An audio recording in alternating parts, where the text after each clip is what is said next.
Hello. Hello, Hi. can you hear me? Hi, Yeah, I can hear you quite well. nice to meet you. Welcome back. I think we spoke a while ago. Yeah. Yeah. Yeah, that's it. Thank you for remember me. Thank you for remembering me. Uh, I can't hear you. Oh my God.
Hello. Teacher has rejoined the class. Hi, speaking.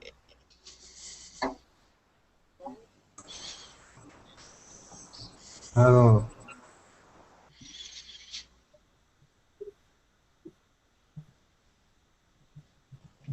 We can't hear you. Hello, I'm Leon, back. can you hear me? Leon? Yeah, I can hear you. So we're going to read about Australia. Sorry about the disconnection just then. So let me put the text on the screen and get going. So here we go. Australia.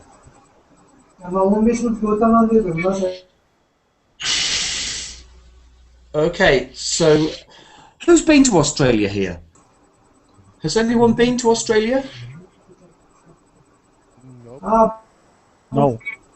No, Igor, you've not been. I've never been, but as I said earlier, just as I was getting disconnected, I nearly went to live in Australia. But my grandmother persuaded us not to go just at the last minute. And I think Australia is a great place to go and live. Maybe I would like to go to live in New Zealand too. But today we're going to look at Australia. So, Furkut, mute your mics, please. Thank you very much. So, Dario, are you there on the microphone? Yes, can you hear me? Yeah, Can you great. hear me? I can hear you. Good. So, Okay, I introduce myself. I introduce myself. Do you want that I introduce myself? well, just briefly, yes, that's great. Just briefly, you can say some things. Okay, just my name is Dario. I am in Italy, in the south of Italy, in Naples. Naples is my city. I am 52 years old. I decide to improve my English. Bye bye to hi to everyone. Have you been to Sicily? Yes, I was in Sicily. Yes, 3 or 4 times. Yeah, I'd like I to like go it. there. Do you like Sicily? Well, I would like to go to Sicily to have a look around, and I don't know Italy very well. I only went into Italy in the north and then immediately left, so I haven't really toured Italy, but I will.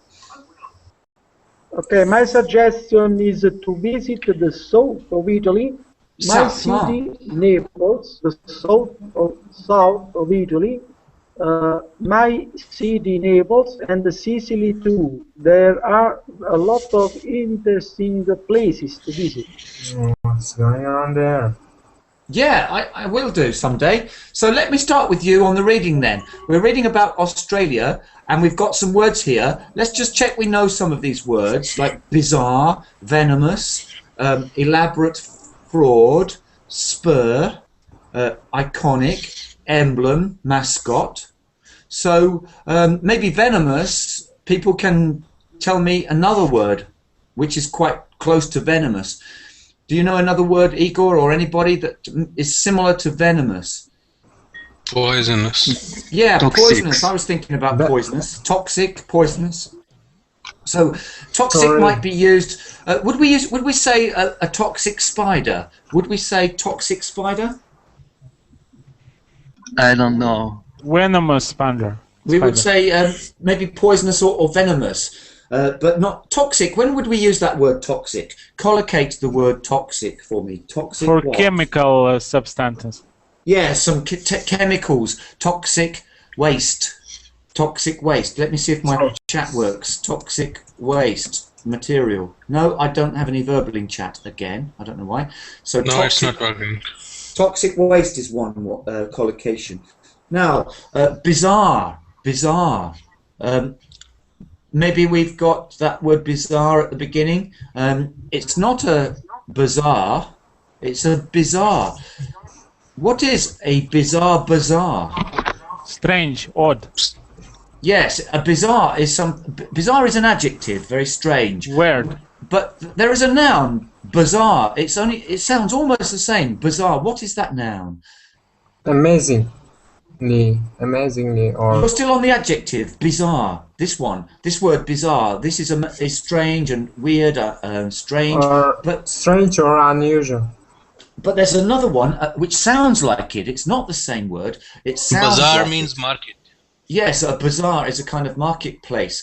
So Bazaar. bizarre is strange. So we've got some synonyms. How many synonyms have we got for bizarre? Strange, weird, Fancy, fancy. Yeah, fancy would be maybe a bit more like elaborate, but in another way. peculiar, Yeah. Peculiar, good. eccentric, Eccentric, that would be. eccentric. That's a little bit different because an eccentric old scientist or something a bit strange, yes, eccentric. So, venomous, bizarre, we know. Elaborate. This is going to be pronounced like elaborate. To create. So, Demonstrate. Fantastic. elaborate, yeah, it means there's lots of rich design, maybe patterns, elaborate. Now, this can also be a verb. Igor, make me a sentence, please, with this word as a verb. Yesterday I elaborate a new plan. Yesterday I elaborated, it would have to be, wouldn't it, maybe, yesterday. But that's, yeah, a little bit strange, but I would say it like this. If I want somebody to explain in more detail about something, then I could say this. Use this word. Could you do that one for me, Igor? Could you're asking for more meat on the bones, more information, because they just mentioned something, but you want more information, and you want to use this verb, elaborate. Could you elaborate your idea? Yeah, could you elaborate maybe on it? Could you elaborate on that, On it. please? Yes. So a fraud, what is a fraud, everybody? Scam. Scam? Scam? Yes. I thought you said scum, that's another thing. No, It's scam. the dirty mark around the top of a bucket or bath or something is the scum. Often that's used in a very derogatory way about Cheating. people. A scam, yes. Cheat. Deception. Deception. Now, can cheat be a noun? Cheat, you are a cheat, it's a person maybe. Yes, Cheater, but the action, cheater. yeah, well, it would be a cheat actually. I think you are a cheat, not a cheater, but you are a cheat. So that's one without an ER at the end. And spur, well, Tottenham Hotspurs, cowboys and horse riders have spurs on their heels. What are spurs? Sometimes they're little bits of metal and they spin around on your boots, and they can, the horse feels them when you're riding a horse. On hooves. Well, not on the horse's feet, on your feet, on your heels. Okay. So you are riding a horse, you have your hands on the reins, you're sitting in the saddle, and you have boots on, and your boots are touching the side of the horse, and on the side of your horse, on the side of your boots, you have spurs. Yes. So, severe, another word for severe, please. What? Severe. Severe. Strong. Severe. Not sever. If you sever something, you cut it off. Sever my artery. Sever my wrist. Cut Difficult. something. Severe. Big Yes. trouble. Very Tough. serious. Tough. Yeah. And mascot is something like a teddy bear or something, maybe, or something that you carry with you. What is a mascot? Amulet. Amulet. Mascot. What's that word, Igor, that you're saying? Amulet.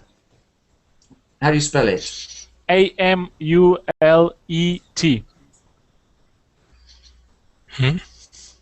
Amulet.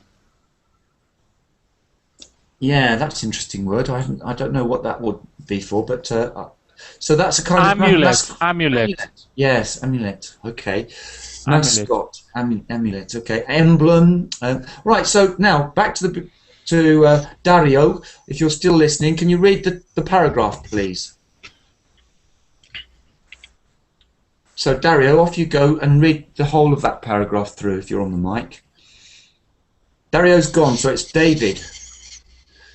Okay. Turn up, please, if you can. Can you, David? Turn up the volume. Yep. Sorry, I was putting the micro. Yeah, okay. The bizarre appearance of these egg-laying venomous duck-billed, beaver-tailed or other-footed mammal baffled European naturalists when they first encountered it. Okay, let's stop there a minute and let's try and get this one good. So, first of all, the word appearance is one of those words like ahead, away, appear. There's no stress on the first a. It's like appearance, and then we have the bizarre appearance of this, and now we have adjective, very strange. Look. Adjectives. So we have to go da-dung, da-dung, da-dung. So the bizarre appearance of this egg-laying, venomous, duck-billed, beaver-tailed, otter-footed, beaver-tailed mammal baffled European naturalists. What is otter-footed? An otter is Otter-footed. an otter is an animal like a beaver in Europe. There are otters similar to beavers. They are water creatures. They build dams. Do you know this animal, a beaver? No. Beaver. I can't write it, but beavers build dams that across the river. A dam is a blockade across the river, stopping the water to make the water deep, to make its own fishing place. Okay. Do you know this animal, a beaver? Who knows a beaver? Yes, yes.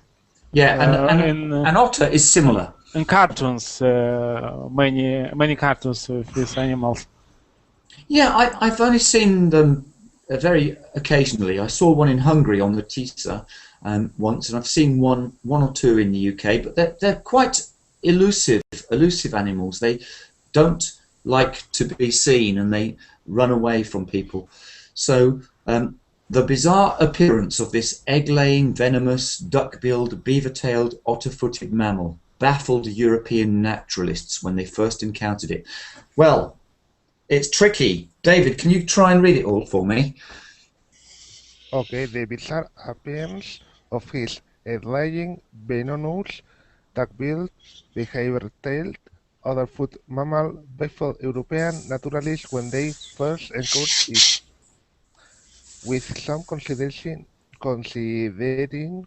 it's an considering it's an elaborate Fraud. This is Fraud. fraud. And encountered is ow. Encountered it. Ow. And fraud or fraud. Okay. Okay, so let's go on and read a bit more. So the next one. It is one of the few venomous mammals. Venomous. The male platypus has a spur on the hind foot. Hind foot. Hind foot. What does this word mean, David? Hind. If something is hind, like behind, the hind legs, the hind foot, what is hind?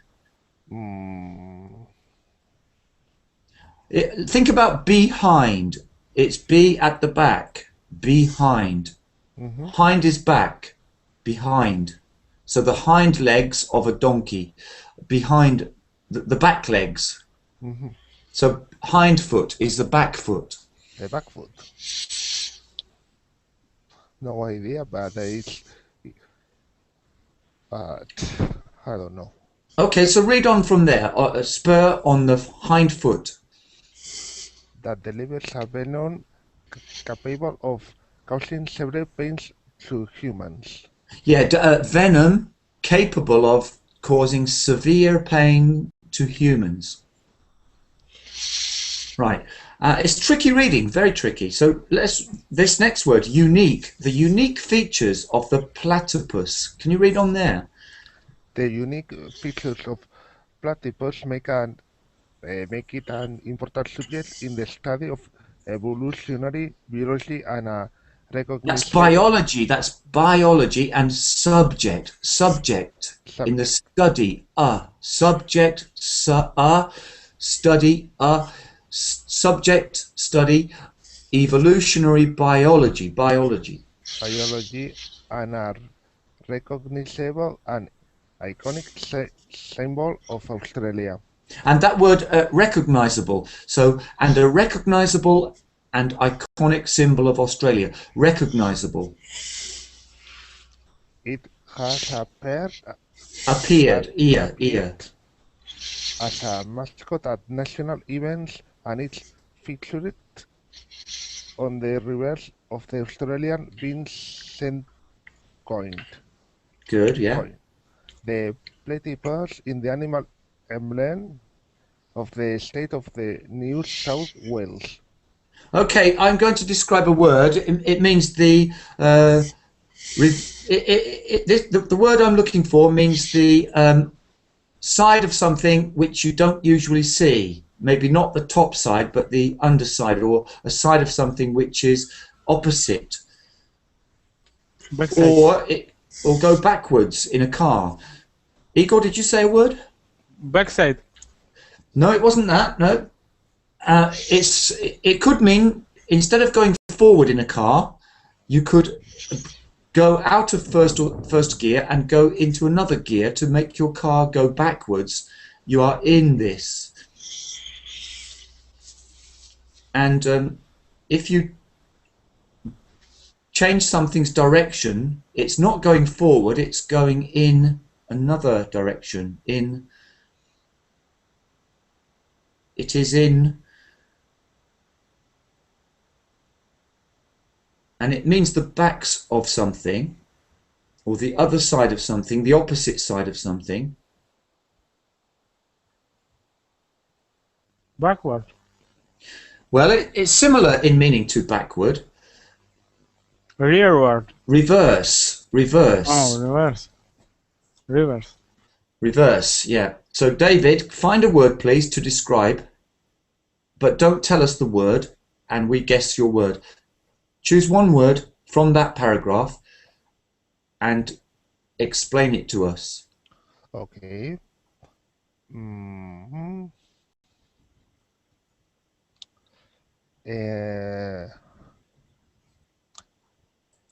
It's a word that used to be trees and natural things. Natural things, trees.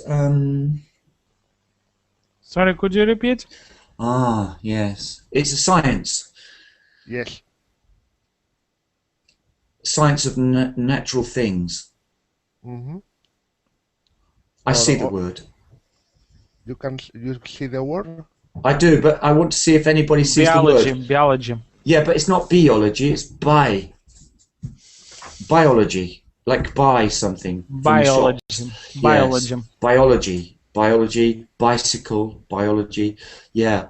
Okay, so now, Forrester, could you please read the next one? So Yes. let's have a look at it. It's a short one. Just read that short one for me, please. Yes. Until the early 20th century, it was hunted for its fur, but it is now protected throughout its range. Although captive breeding programs have had only limited success, and the platypus is vulnerable to the effects of pollution, it is not under any immediate threat. Yes, an immediate threat. Now, words like immediate threat should go together when we try to read this. So let's have a look at the words that we should keep together. Until the early 20th century, so this is a kind of adjective, 20th century. So all of this should be kept together because it's a phrase. Until the early 20th century, it was hunted for its fur, but is now protected throughout its range. Although captive breeding programs, this is another noun phrase. So we don't want to break up the noun phrase, keep it together. So although captive breeding programs have had only limited success, that's a phrase, isn't it? A noun, limited, adjective, noun. Only limited success, and the platypus is vulnerable to the effects of pollution. So I think this is a phrase again, the something of something, like the United Kingdom of Great Britain, the effects of. I would say there, the effects of pollution. It is not under any immediate threat. So can you read it once more and try to flow through those phrases to keep them together a bit more? Okay, Yes, I try. Until the early 20th century, it was hunted for its fur, but it is now protected throughout its range. Although captive breeding programs have had only limited success and practice is vulnerable to the effect of pollution, it is not under any immediate threat. Okay, one more thing. That was much better, but here is a structure with although. Although is used to speak about two aspects which seem to be slightly contradicting each other. So can you see there are two aspects here which are slightly against each other? Yeah, I think if you say although, if you say only although, it means the different from the when you say although captive breeder and I'm sorry, I can't explain. Yeah. Yeah. Okay. Well, I'll try and explain for you, and then I'll ask you to read. So what we need to do is look at this first clause here. So this is part one. Actually, this is part one. I'll take away the word although. This is part one of the although. Yes. Yes. And the second part of although is this. So the two have to be separated, and the intonation must go something like this. So, although captive breeding programs have had only limited success and the platypus is vulnerable to the effects of pollution, then we go down. It is not under any immediate threat. So we have to change. So although this, that, dum. So the first bit has one intonation. Although captive breeding programs have had only limited success and the platypus is vulnerable to the effects of pollution, when we get here, we are not at the end. The listener must know we are not at the end. Even if he's not reading, so he must know we are coming into this. Okay, so read it through this sentence, please. Okay, I'll try. Although captive breeding program has had only limited success and practice is vulnerable to the effect of pollution, it is not under any immediate threat. That was really, really good. So much better. Probably one thing I could say about that was this immediate has the adjective stress here. So immediate threat. Okay. Immediate threat. Perfect. So that was really good work. You did well there. So can you do your vocabulary trick now? I want you to choose one word and describe it for us all. Okay, it's adjective and it means very weak. Maybe at risk. And it's start with V. Hey, no, that's too much help. Yeah. Okay, vulnerable, at risk, vulnerable. Do one more then, one more, and don't give any letter clues. Okay, it's a noun. It means a contamination and condemnation or contamination. What did you condemnation? Contamination. Contamination. Yes, that's not. I heard condemnation. That's something different, isn't it? Do you know the difference, by the way? What's the difference between condemnation and contamination? I don't know. Who can write condemnation? Condemn, to condemn. Condemn. Yes, it's a noun from to condemn.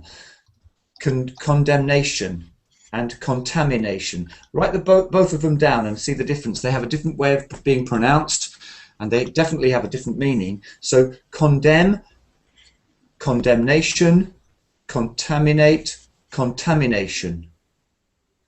So condemn, condemnation, contaminate, contamination. So okay, tell me your word and describe your word then. What's the word? Is it something to do with contamination? It's the dirty Pollution. thing. Pollution. Yes, that's right. Right, good. So Igor, your turn. So I'll move the text down for you. Off you go, please. When the platypus was first discovered by Europeans in 1798, a pelt and sketch were sent back to the United Kingdom by Captain John Hunter, the second governor of New South Wales. Okay, just stop. We had this non-defining clause here. So when we read these extra bits of information, we have to be careful that we don't make the listener think we're starting a new sentence. So you read beautifully, but you didn't read the structure. So all of the words were good. A pelt and sketch were sent back to the United Kingdom. Sorry about the missing capitals, I have to check that now. A pelt and sketch were sent back to the United Kingdom by Captain John Hunter, the second governor of the New South Wales. It's not good because I stopped dead here and then started again. And it makes me think that actually this clause can disappear because extra information can disappear. So the listener thinks you're starting a new sentence. Something like, a pelt and sketch were sent back to the United Kingdom by Captain John Hunter. The second governor of New South Wales was also there. You know, it sounds like a new start. So you have to read it so that this is read as an extra clause, not a new starting sentence. So can you just try to read that through so that we can hear it's all one clause, please. A pelt and sketch were sent back to the United Kingdom by Captain John Hunter, the second governor of New South Wales. That's much better that time. Okay, so carry on. The British scientists were at first convinced that the attributes must have been a hoax. Hoax, yeah. What does that mean, by the way? Hoax. If something's a hoax, hoax Prank. phone call, hoax. Think about the boy who Prank. cried wolf. Fake, yeah. Hoax. Do you know the story, Igor, about the boy who cried wolf? Yes, he once he said that wolves come to eat animals, but and It was a hoax. And all who live in that village, All the villagers yes, villagers come to see where is wolf, but came to see where the wolf was. yes, When we say came to see where the wolf was. came to see where wolf was, and wolf wasn't. There wasn't a wolf. There wasn't a wolf. Boy make a hoax, yes? Yes, it was a hoax. So what happened later? And after a few days, I think, real wolf come and start to eat animals. And the boy said that wolf comes, but nobody believes him because he once make a hoax. Yeah, okay, good. So let's go on. George Shaw, let's see what he does. George Shaw, who produced the first description of the animal in the Naturalist's Miscellany. This is miscellany. You know, this is a. Do you know this word miscellaneous?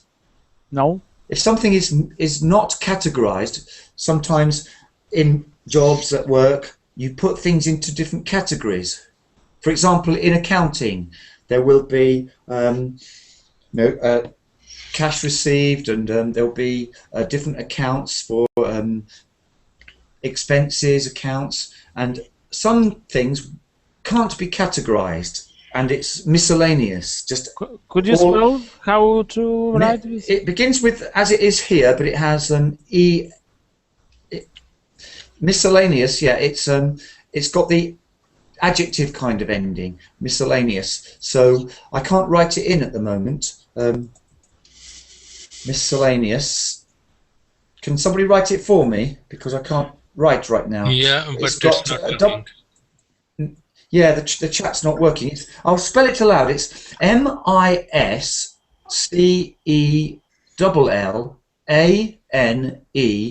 MISCELLANEOUS, miscellaneous. It's a formal word, and there would be an informal word. Various, yes, miscellaneous. Yeah.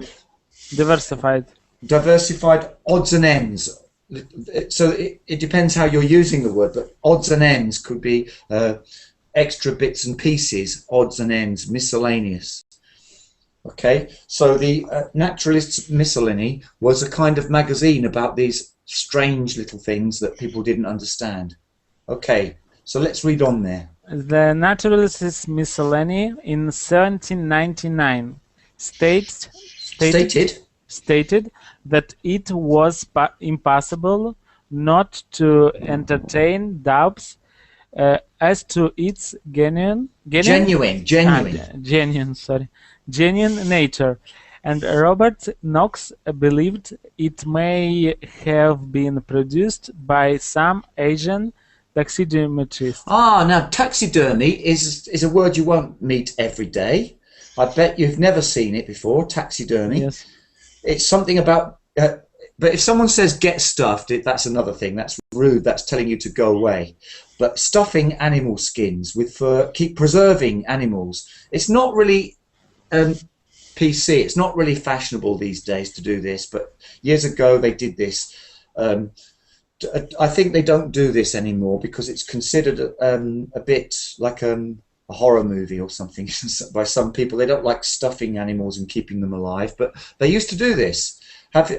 You still see them sometimes, old skins of bears preserved by taxidermists, and so they believed that this was what happened. So read on there. It was it was thought that somebody had sewn, because that's a very interesting irregular verb, sewing with a thread and needle, to sew. We spoke about lots of different sows, didn't we? There are 3 homophones. SO we know, and so what? So, SO. Yes. Do you know SOW? Yes, sew. Well, they're all so. Oh, okay. In sound, they're all so. SEW is so. SOW is so. SO is so. So, can you tell me about all of these 2 so's, SEW and SOW? SEW so, SOW so. What are they? Sew is with SEW. It's to stitch. So yes, this one is so. My mother was a tailor. She sewed my new blue jeans. But sewed is is not a regular verb. Sometimes irregular verb. Sewn. And okay. So and the other one, SOW. Yes, it's to seed. Yeah, and another song. So I've got 2 songs. One is the House of the Rising Sun, about my mother is a tailor. She sewed my new blue jeans. And the other song is Perfect Day. You're gonna reap just what you sow. Sow, seeds, and harvest. So, yeah. So it was thought that. Can you read that again? It was thought that. It was thought that somebody had sewn a duck's beak, yeah, onto the body of a beaver-like animal. Shaw even took a pair of scissors to the dried skin to check for stitches. But was it a hoax? Sorry? But was it a hoax? So Shaw even took a pair of scissors to the dried skin to check for stitches. He thought it was a hoax. Mm-hmm. But was it really a hoax? No. No, it wasn't. It was really this animal. Yes. Here he is. It's a mammal, but not as we know it. It's a mammal, Jim, but not as we know it. So what is a mammal? Do you know this word mammal? Yes. Can you describe to everybody what a mammal is? Mammal is animal that has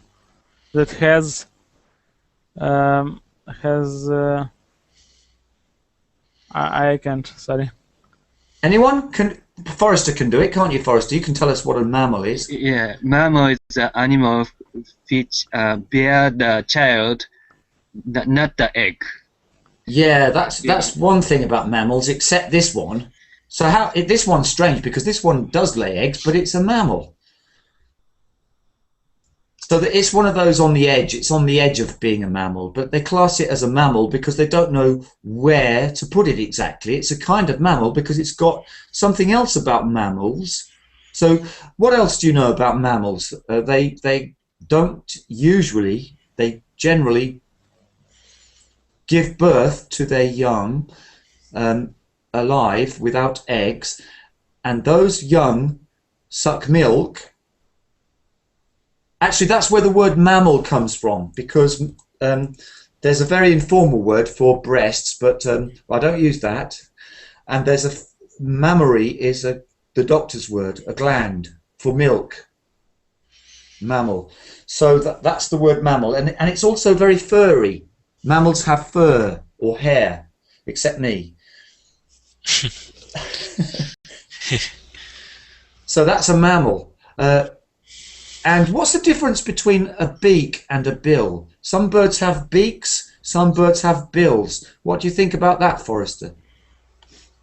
I don't know about bill. What is bill? Well, look at this one. It's not like a chicken, is it? A chicken has a beak, and a sparrow has a beak. This is like a bill. It kind of opens and shuts it for things, food in the water, like this. So a bill, like a duck. Duck-billed. Ah, bill. A different shape, isn't it? Completely different shape to a so some. I'm not sure. Yeah. Well, there are different kinds. A parrot, for example, is different again. So there are different kinds, but when it's like this, it's more a bill, not a $10 bill, but this another kind of bill, a bird's mouth. So going back to the paragraph, that I want Igor to try and do the word describing for one word. Okay. Shall I go first? And I'll go first, and then you choose a good one. I'll do one. My word is maybe the hide or skin of an animal. Fur. That's more the outside, but I'm thinking about the real essential part that holds it all together, the skin or the hide. The fur is on it, but what holds the fur together? I'm not because sure. Fur can be cut off. I'm not sure about the pelt. That's the word, the pelt. So this word, sometimes it could be hide. Do you know this word hide? Not hide and seek, but I'll tan your hide. That's another expression. Do you know what that means? If somebody says they're going to tan your hide, you better run, because it's as a kid it might mean they're going to strike you, hit you, and make you hit you with a stick. But your hide, the hide of a horse or the hide of an animal, is the thick leathery skin, and the pelt is the word. So Igor, can you do a word now from this yes. one? How is named people that make innovations? Another word for that people. Yeah, an innovator. Okay. Another word. Kind of innovator. Scientist. Yes.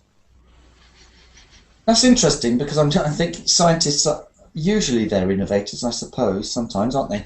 Okay, and I'll do one more, and then so this is a word which is a kind of collection of odds and ends, all kinds of extra bits and pieces which can't be easily categorized. Sorry, could you repeat? A collection of lots of little bits and pieces, things, bits and pieces, odds and ends, which we don't know how to categorize. Puzzle. Miscellaneous. Yes, that's right. You do one, Forrester. Can you find a word here?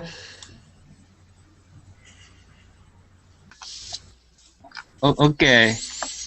It's a noun, and it's a opposite definition as a trust. So you don't trust somebody. Ah. No. I mean, yeah. I choose a word, right? I think I know your word. Doubt. Yeah. That's my choice. So okay, so you chose doubt. You got it right. Ahmed, can you do another word, please? Another word. Maybe I don't get the idea. What are you doing? Well, we here? look at the text. We've got some text on the screen, and it says, when the platypus was first discovered by Europeans in 1798, a pelt and sketch were sent back to the United Kingdom by Captain John Hunter, the second governor of New South Wales. The British scientists were at first convinced that the attributes must have been a hoax. George Shaw, who produced the first description of the animal in the Naturalist Miscellany in 1799, stated that it was impossible not to entertain doubts as to its genuine nature, and Robert Knox believed it may have been produced by some Asian taxidermist. It was thought that somebody had sewn a duck's beak onto the body of a beaver-like animal, and Shaw even took a pair of scissors to the dried skin to check for stitches. Now, look at all the words there. Choose one word. Don't tell me the word. Talk about the word until we guess the word. Yes, I will do. Any word? Any word, yeah.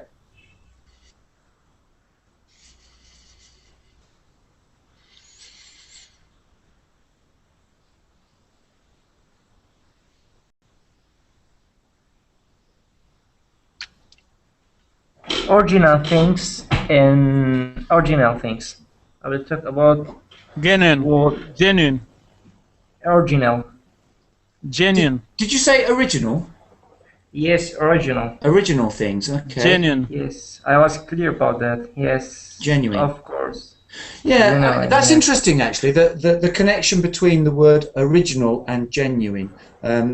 Sometimes it has that Genuine connection. in the British accent or in American accent? Genuine. Well, sometimes some Americans would say "ine" at the end, genuine. But some would say there are a few different accents, you know. But yeah, genuine. But genuine. you are talking in the British accent, maybe. My accent is from the southeast of England, so Southeast. I don't say genuine. You know, actually, Genuine is weird. Genuine. Yeah. But I think that in America and in Britain there are different ways to pronounce this word and different accents because it's a tricky little word. Genuine. Genuine and also genuine. I have heard some people say "ein." Some people have said "ein." They're genuine. Let me hear it in my on my computer and see different spellings, different pronunciations. Maybe you can use Macmillan dictionary also. Let me. No, this American is saying it the same as me. Genuine. Genuine. Yeah, Genuine. it's called genuine. So, but I have heard some people say genuine, but I think that's a strange kind of accent somewhere.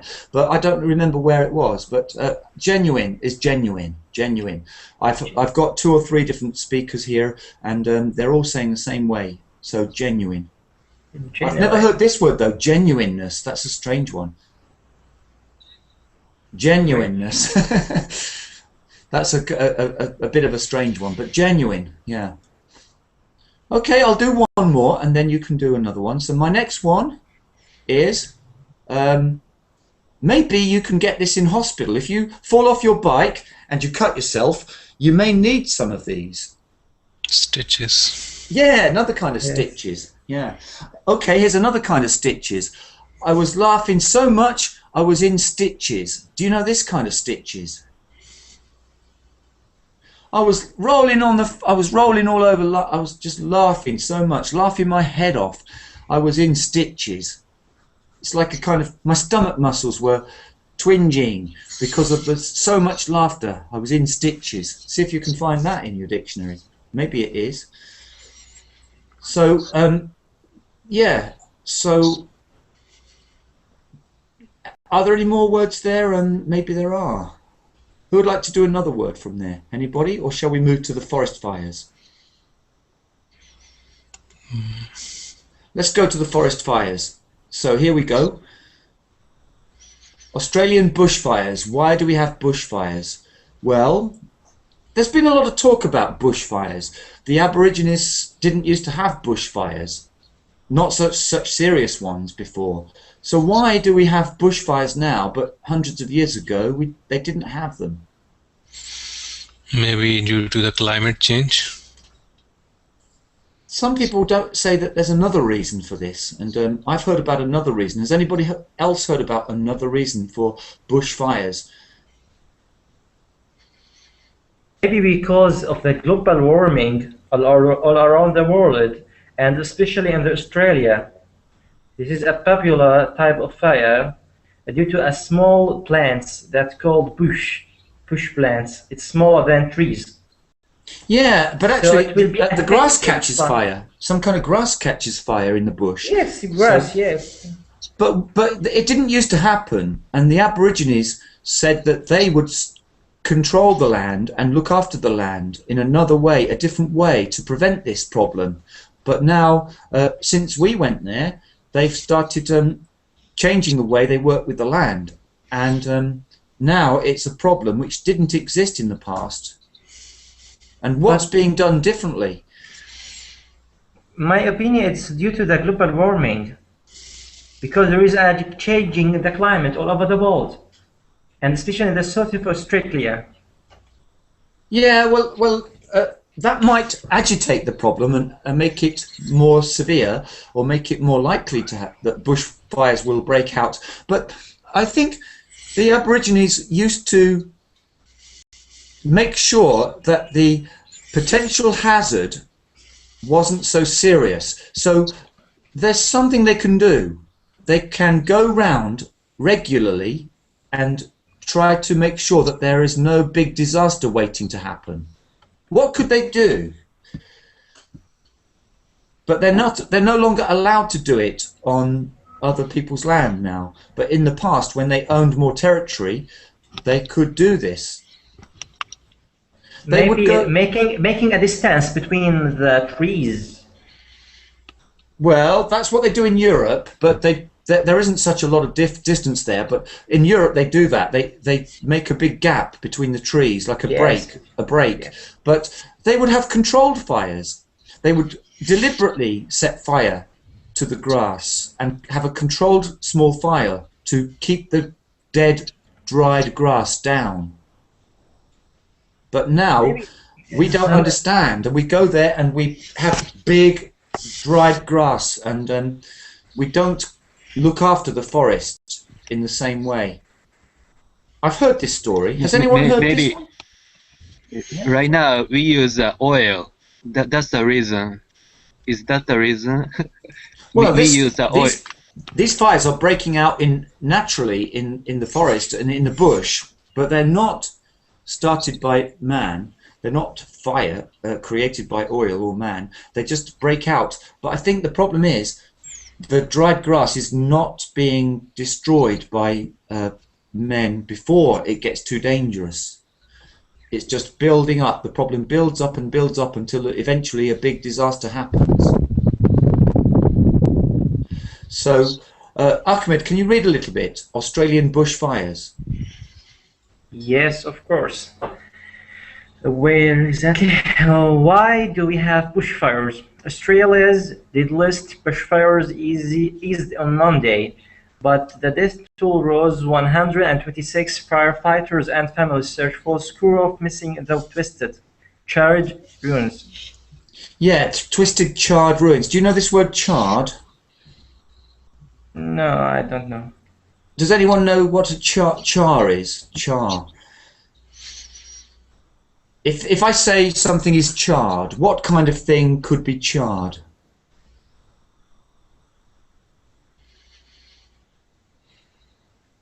Well, actually, it's the word charcoal.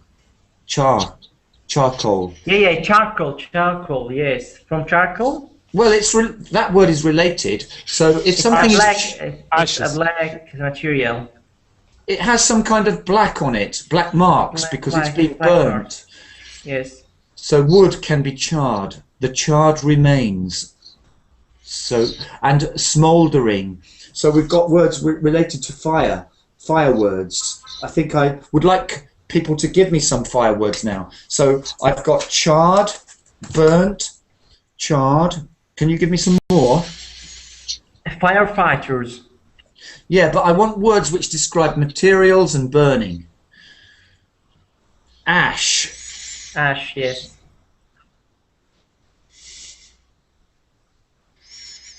char, burn, ash. Okay, well that's 3. So, Forrester, you're next, so let me move the text up. Can you read this one through? Yes. Why does this happen so often? This raises some question This as to raises.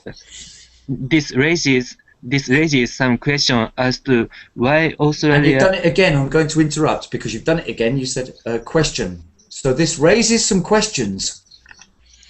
This raises some questions as to why Australia annually suffers destructive bushfires. Bushfires are a natural phenomenon in Australia due to its hot, dry environment. Aborigines also traditionally burnt the countryside for many reasons: hunting, communication, horticulture. This is the study of plants and growing things. Horticulture. Horticulture, ease of travel, and for ceremonies. Yes. Ceremonies. This constant burning limited the build-up of fuel and reduced the number of large, intense fires. Mosaic of different vegetation in various stages of development provided a range of food sources and habitats both for Aborigines and the animals they hunted. European settlement has seen an end to Aboriginal burning and resulted in a build-up of fuel for fires across Australia. Yeah, so that's what we were just speaking about. So that's the problem. So here we have it. I'm just going to read the end of it and say goodbye. So Australia's deadliest bushfire resulted from a combination of extreme weather conditions. Southeast Australia baked under a record heat wave with temperatures over 40 degrees Celsius for a week due to a stationary high-pressure weather system. A decade-long drought and hot, dry interior outback winds last week created a tinderbox. That's a kind of tinderbox is like a hot box of combustible material which might just burst into flames. A series of small fires joined up into one big fire, but strong southerly winds, that's southerly winds on Saturday night whipped it into an inferno, destroying towns and killing people. And there it is. So, yeah, pretty dangerous. I've never really seen a very dangerous fire, but I'm sure some people have. But me either. Yeah. It's correct to say. Neither have I. Me neither. Neither have I. Oh, me neither. Me neither. Me neither. Neither is okay. In terms of pronunciation, you can say me neither. Neither have I. Probably neither have I is slightly better English than me neither, but me neither is okay. So, goodbye to everybody. I'm off now to get my lunch. Thank you. See you later. Have a good meal. Thank you. Enjoy a meal. Thank you very much. Bon appetit, as we say in English. Bon appetit. Bon appetit. Bye bye. Also in French.